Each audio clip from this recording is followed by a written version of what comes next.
लाल आतंक के खात्मे को लेकर प्रयास रंग ला रहे हैं। नक्सली पत्र लिख रहे हैं, टाइम मांग रहे हैं, जवाब उनको मिल गया और जवाब ये कि लाल आतंक के लिए ये आखिरी अल्टीमेटम है, फौरन करें सरेंडर वरना होगा सफाया।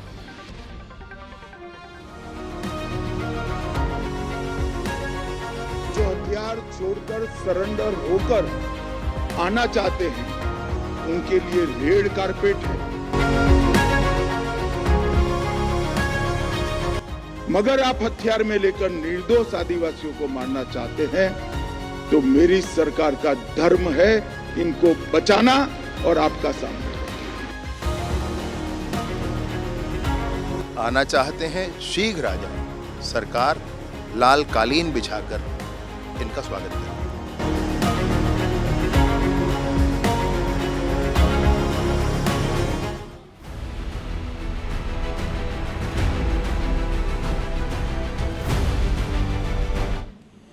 तो जैसा आपने देखा, सरकार अब साफ साफ कह रही है कि आप आइए, सरेंडर करिए, इसके बाद ही आपसे कोई बातचीत होगी और अगर सरेंडर करने की तैयारी आप करें तो आपके लिए लाल कारपेट सरकार बिछाएगी। और इसी लाल कारपेट को विपक्ष ने पकड़ लिया है और अब मुद्दा बनाने की कोशिश है। छत्तीसगढ़ में डबल इंजन सरकार का हवाला हर मामले में दिया जाता है। लाल आतंक को लेकर भी डबल इंजन सरकार का संकल्प है कि 26 तक सफाया पूरी तरह से कर देगी। 2026 में देश में और प्रदेश में नक्सल हिंसा पूरी तरह समाप्त हो जाएगी। इस संकल्प को पूरा करने जारी एक्शन का रिजल्ट जमीन पर दिख रहा है। इस साल 2025 में सुरक्षा बलों के ऑपरेशन में कई बड़े नक्सल लीडर और उनके गढ़ साफ हो गए। एंटी नक्सल ऑपरेशन का दबाव ऐसा कि नक्सलियों के हौसले पस्त हैं। वो बार बार पत्र लिखकर कह रहे हैं कि हम सरेंडर के लिए तैयार हैं, बस थोड़ी मोहलत दीजिए। नक्सल मोर्चे पर जवान हर दिन 20 पढ़ रहे हैं, 20 साबित हो।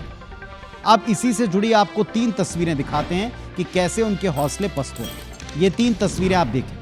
नारायणपुर अबूझमाड़ के जंगल में सुरक्षा बलों ने भारी मात्रा में विस्फोटक, दैनिक उपयोग का सामान, नक्सल वर्दी बरामद की, यानी एक बड़ा गढ़ पकड़ में आ गया। आशंका है कि कोतल एरिया कमेटी के नक्सली एक्टिव थे। बीडीएस और जिला पुलिस बल ने यहां ऑपरेशन चलाया और ये कामयाबी मिली। दूसरी तस्वीर देखें कि एक दिन पहले कांकेर में जिला मुख्यालय से 30 किलोमीटर दूर पुलिस और नक्सलियों में जबरदस्त मुठभेड़ होती है। सीता नदी एरिया कमेटी कमांडर समेत 3 नक्सली इसमें ढेर कर दिए गए। तीसरी तस्वीर जो हिस्सा है आपका, इसमें पिछले हफ्ते दंतेवाड़ा में पहली बार 71 नक्सलियों ने एक साथ सरेंडर किया। इतनी बड़ी तादाद में पहली बार सरेंडर हुआ और यह लगने लगा कि अब नक्सलियों की हिम्मत टूट गई। बड़े नक्सली लीडरों के सफाए के बाद, उनके पत्र के बाद इतनी बड़ी संख्या में सरेंडर दर्शाता है कि नक्सली अपनी मांद में खत्म हो रहे हैं, कमजोर पड़े।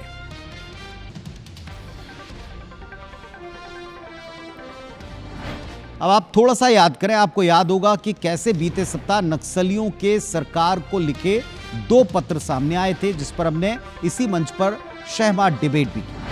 लेकिन इसी मंच पर उनके जवाब भी आपके सामने थे कि उन पत्रों को लेकर सरकार ने फिर जांच की बात की थी और विपक्ष ने उस जांच की बात पर सवाल उठाए। लेकिन उन पत्रों में था क्या? उन पत्रों में थी सरेंडर करने की अपील और थोड़ा सा मोहलत मांगने की याचना।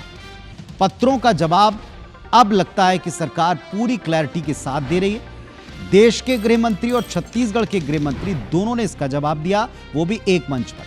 छत्तीसगढ़ के गृह मंत्री विजय शर्मा ने कहा और पहली बार टॉप नक्सल कमांडर का नाम लेते हुए कहा कि बचे हुए लीडर्स सोनू, वेणुगोपाल, सतीश, भरसादेव, हिडमा, ये खून खराबा बंद कर दें। विजय शर्मा ने यह साफ कहा कि आम लोगों का खून बहाना बंद करें, समर्पण करें, तो फिर इनसे बातचीत का कोई विकल्प खुला होगा और इसके लिए हम खुली बाहें और रेड कारपेट के साथ वेलकम को भी तैयार है। सरकार लाल कालीन बिछाकर इनका स्वागत करेगी। आ जाएं, पुनर्वास करें, चर्चा भी उसके बाद होगी और उस पर क्या करना है ये देखा जाएगा, लेकिन इनको जल्दी ही आ जाना चाहिए। मैं बड़ी स्पष्टता से कह रहा हूँ, सोनू जो हैं, जो वेणुगोपाल हैं, सतीश हैं, बारसेदेवा हैं, हिडमा हैं, ये आना चाहते हैं, शीघ्र आ जाएं, सरकार लाल कालीन बिछाकर इनका स्वागत करेगी। आ जाएं, पुनर्वास करें, चर्चा भी उसके बाद होगी और उस पर क्या करना है ये देखा जाएगा, लेकिन इनको जल्दी ही आ जाना चाहिए। और माननीय केंद्रीय गृह मंत्री जी ने बहुत स्पष्टता से पुनः इस बात को दोहराया कि नियत समय में सशस्त्र नक्सलिज्म समाप्त होगा और विचारधारा से लड़ाई आज से प्रारंभ होती है। मतलब इस चीज़ को वो आगे ले जा करके विचारधारा के स्तर पर भी, विचारों के स्तर पर भी इस बात को आगे बढ़ाएंगे, यानी कि अब ये लड़ाई हथियारों से आगे विचारों तक पहुंच गई।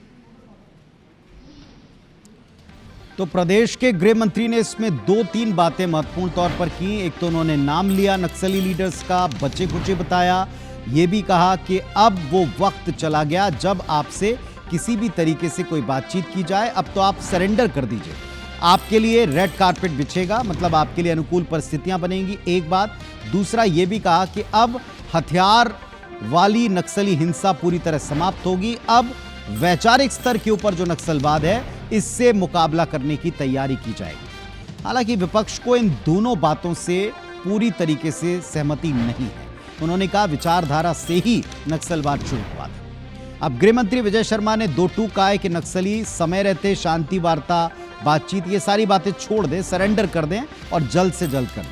हथियार छोड़कर आने पर सरकार लाल गलियारे से आने वालों के लिए लाल कारपेट भी बिछाने को तैयार है। विजय शर्मा ने मीडिया के सामने जिन नक्सलियों के नाम लिए उनमें अधिकांश केंद्रीय कमेटी के टॉप लीडर्स हैं और ये छत्तीसगढ़ में एक्टिव रहे हैं। गृह मंत्री का यह बयान इसलिए महत्वपूर्ण बन गया, इसमें वे केंद्रीय कमेटी के जिन नक्सलियों को आत्मसमर्पण का आखिरी मौका दे रहे हैं, ये सीधे सीधे उनके लिए एक अल्टीमेटम है। विजय शर्मा के इस बयान को उस वक्त आप देखेंगे जब नक्सली संगठनों ने आत्मसमर्पण को लेकर अलग अलग राय प्रकट की, क्योंकि जब 2 पत्र सामने पिछली बार आए थे उसके कुछ घंटों बाद बताया गया कि ये सारे नक्सलियों की राय नहीं है, कुछ नक्सलियों का ऐसा मन है। पूरे देश में छत्तीसगढ़ में माओवादियों की केंद्रीय कमेटी के 6 नक्सलियों को 2025 में ढेर किया गया है, जबकि देश भर में 9 केंद्रीय कमेटियों के सदस्य 2025 में अब तक ढेर किए गए। यानी क्लियर है, देश में और प्रदेश में नक्सल लीडर्स साफ हो रहे हैं। चलिए, इसके पहले केंद्रीय गृह मंत्री अमित शाह 31 मार्च 2026 की डेडलाइन दे चुके हैं और न केवल एक बार बल्कि बार बार इस डेडलाइन का जिक्र करते हुए याद दिलाते हैं कि आपके पास में अब कोई मौका नहीं है। लाल आतंक की सफाई के लिए एक बार फिर हुंकार भर चुके हैं। दिल्ली में आयोजित एक कार्यक्रम में नक्सलवाद के खात्मे का संकल्प याद दिला चुके हैं। सीज फायर का जो नक्सलियों का प्रस्ताव है उसको वो फिर सिरे से खारिज करते हैं, कहते हैं बचना है तो सीज फायर और शांति प्रस्ताव छोड़िए, टेबल टॉक छोड़िए, सीधे सीधे आप सरेंडर करिए।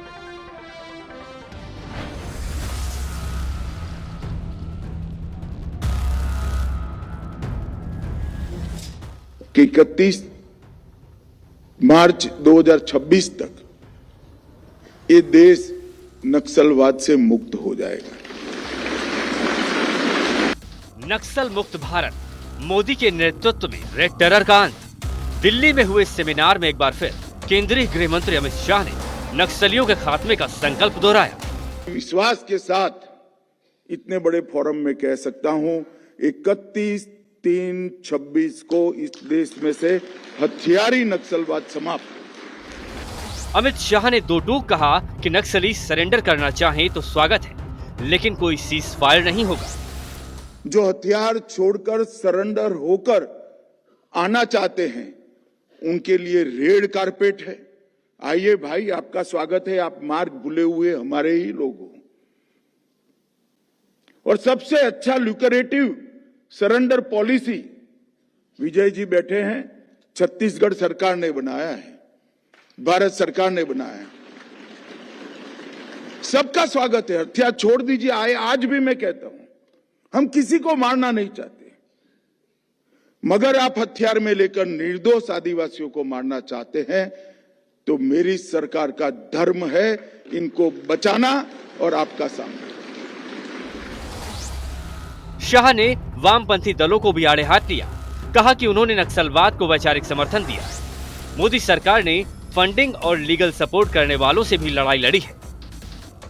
जो लोग मारते हैं वो अपने आप को बेचारा कहते हैं और यहां पेपर और पेन लेकर बड़े बड़े आर्टिकल लिखे जाते हैं।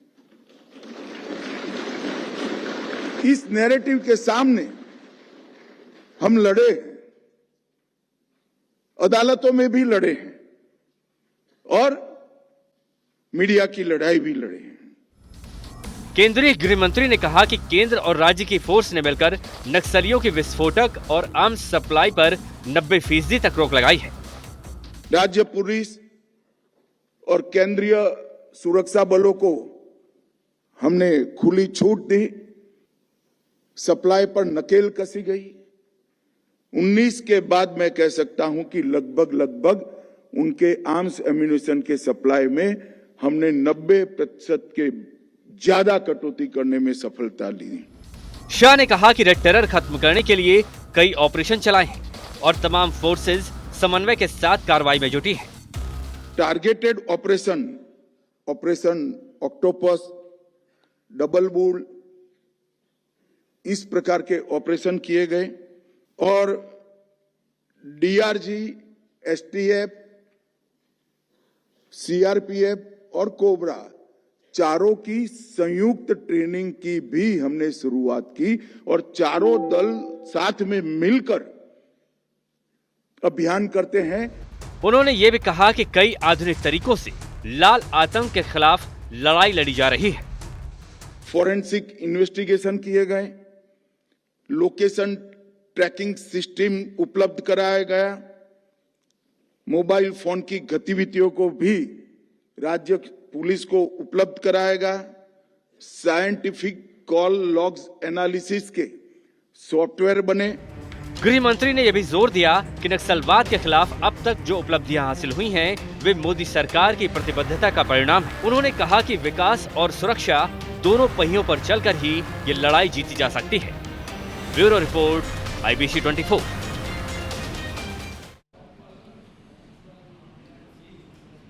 तो देश के गृह मंत्री का क्लियर मैसेज था, साफ साफ कहना था कि अब कोई पीस टॉक नहीं, अब सीधे सरेंडर करिए, पॉलिसी अच्छी है, आकर अपनाइए।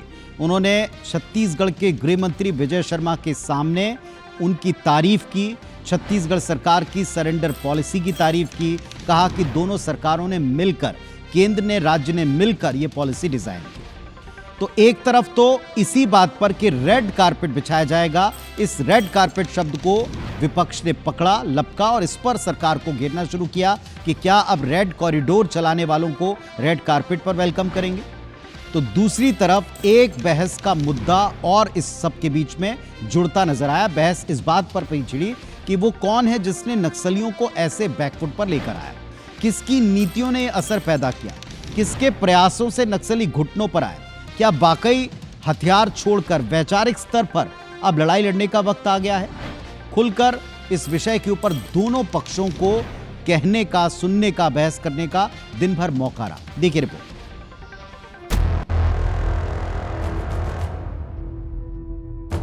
जो हथियार छोड़कर सरेंडर होकर आना चाहते हैं, उनके लिए रेड कारपेट है। सरकार लाल कालीन बिछाकर इनका स्वागत करेगी। देश के गृह मंत्री ने नक्सलवाद के पूर्ण सफाये पर एक बार फिर साफ साफ कहा कि जो नक्सली हिंसा छोड़ सरेंडर करेंगे, सरकार उनके स्वागत में रेड कारपेट बिछाएगी। केंद्रीय मंत्री शाह ने नई दिल्ली में नक्सल मुक्त भारत कार्यक्रम के मंच से ये खुलेआम ऐलान किया कि 31 मार्च 2026 तक देश हथियारबंद नक्सलवाद से पूरी तरह आजाद होगा। शाह ने कहा कि 2014 में मोदी सरकार के आने के वक्त देश में 126 नक्सल प्रभावित जिले थे, जो अब घटकर 18 बचे हैं। विश्वास के साथ इतने बड़े फोरम में कह सकता हूं, 31/3/26 को इस देश में से हथियारी नक्सलवाद समाप्त। हम किसी को मारना नहीं चाहते, मगर आप हथियार में लेकर निर्दोष आदिवासियों को मारना चाहते हैं, तो मेरी सरकार का धर्म है इनको बचाना। इधर छत्तीसगढ़ के गृह मंत्री विजय शर्मा ने पहली बार बचे हुए टॉप नक्सली लीडर्स का नाम लेकर उन्हें फौरन सरेंडर करने कहा। गृह मंत्री ने कहा कि आत्मसमर्पण के बाद सभी से बात होगी। दावा किया कि नक्सलवाद के खिलाफ अब लड़ाई हथियारों से वैचारिक स्तर पर आ गई। इस बयान पर पलटवार भी हुआ। पीसीसी चीफ दीपक बैज ने कहा कि नक्सलवाद की जड़ में वैचारिक लड़ाई शुरू से थी। साथ ही ये दावा भी किया कि नक्सलवाद का सिमटा हुआ दायरा कांग्रेस सरकार के वक्त हुआ, ये कंट्रोल उन्होंने किया। इस दावे को खारिज किया बीजेपी ने। नेताओं ने कहा कि कांग्रेस ने कभी नहीं चाहा कि नक्सलवाद खत्म हो। माननीय केंद्रीय गृह मंत्री जी ने बहुत स्पष्टता से पुनः इस बात को दोहराया कि नियत समय में सशस्त्र नक्सलिज्म समाप्त होगा और विचारधारा से लड़ाई आज से प्रारंभ होती है। मतलब इस चीज़ को वो आगे ले जा करके विचारधारा के स्तर पर भी, विचारों के स्तर पर भी इस बात को आगे बढ़ाएंगे। यानी कि अब ये लड़ाई हथियारों से आगे विचारों तक पहुंच गई है। क्या नक्सलियों की लड़ाई आज से शुरू हुई है? क्या वैचारिक रूप से? ये कौन सा वैचारिक है? कहीं ना कहीं हमारी पिछले 5 साल की सरकार की पॉलिसी के वजह से आज कहीं ना कहीं कामयाबी मिल रही है। नक्सलवाद को समाप्त करने के लिए जिस प्रकार की तत्परता और जिस प्रकार का सहयोग मिलना चाहिए, वैसा सहयोग कांग्रेस ने नहीं किया। तो कांग्रेस ने कभी मन से नक्सलवाद समाप्त हो या नहीं चाहा। बीते दिनों नक्सलियों के 2 पत्र सामने आए। इन पत्रों में सरकार से सरेंडर के लिए वक्त मांगा गया। बाद में यह भी कहा गया कि सरेंडर की मंशा कुछ नक्सली लीडर्स की है। अब जवाब में बीजेपी सरकार ने नक्सल लीडर्स के नाम लेते हुए साफ साफ कहा कि सरेंडर करना है तो जल्द करें। सरकार का दावा है कि लड़ाई वैचारिक स्तर पर होगी। विपक्ष कहता है कि लड़ाई शुरू से वैचारिक रही। पर यहां मुख्य सवाल है, नक्सलियों की सफाई पर सरकार अगर सही दिशा में रिजल्ट सामने है तो फिर इस पर बहस और जुबानी विरोध क्यों? क्या नक्सलवाद के खात्मे पर वाकई किसी को खिसियाट है? Bureau report, IBC 24। नक्सल सफाई का संकल्प लिए फोर्सेस ताबड़तोड़ एक्शन में हैं, लेकिन अब नक्सलियों की शहर में, राजधानी के भीतर मौजूदगी ने सबको जरूर अलर्ट किया, चौंकाया है, चेताया। SIA स्टेट इन्वेस्टिगेशन एजेंसी है जिसने रायपुर के भाटा गांव में पिछले ही दिनों एक नक्सल दंपत्ति को पकड़ा था। ये चिंता की बात थी कि राजधानी में नाक के नीचे पकड़े गए नक्सली रामा किचाम रायपुर में पहचान छिपाकर रह रहा था और नक्सलियों के सीनियर लीडर्स के लिए आश्रय स्थल ढूंढने का काम करता था। इनके मेडिकल की व्यवस्था, उनको तमाम तरह के लॉजिस्टिक सपोर्ट की व्यवस्था वो करता था। हालांकि बिना कैमरे के सामने आए एजेंसी के अधिकारी कोरबा से गिरफ्तार इसे करने की बात बताते नजर आए। बताया गया कि रामा किचाम कोरबा में कोयला खदान में मजदूरी किया करता था। इसके पहले रायपुर के DD नगर में ठीक 2 दिन पहले चंगोरा भाटा में पुलिस ने एक नक्सल दंपत्ति को पकड़ा था। नाम जग्गू कुरसम और कमला कुरसम, और ये बीजापुर के गंगालूर के थे। हैरत की बात यह थी कि रमेश कुरसम उर्फ जग्गू सालों से न केवल राजधानी रायपुर में रहता है बल्कि अफसरों के घर में गार्ड का, ड्राइवर का, यानी सीधे सीधे घर की सुरक्षा और ड्राइवर के तौर पर नेता के अधिकारियों के बहुत पास तक काम कर चुका है। दोनों इलाज के बहाने रायपुर में अलग अलग इलाकों में मकान बदलते रहे। हैरान करने वाली बात यह कि शहर में नाम पहचान बदलकर छिपे नक्सली अफसरों के घर तक पहुंच गए। उनके किचन के आसपास, उनके घरों के इंफॉर्मेशन सेंटर के आसपास रहे, लेकिन किसी को भनक नहीं लगी। सवाल उठा कि राजधानी में आकर बिना वेरिफिकेशन के जो किराएदारों को ढूंढा जाता है या अधिकारियों के यहाँ जिनको रखा जाता है उनकी कोई तस्दीक नहीं करता, क्या उनका कोई वेरिफिकेशन नहीं करता? और ये एक बड़ा ही संजीदा विषय, बड़ा ही एक सीरियस विषय था जिस पर हमने पिछले दिनों डिबेट भी की।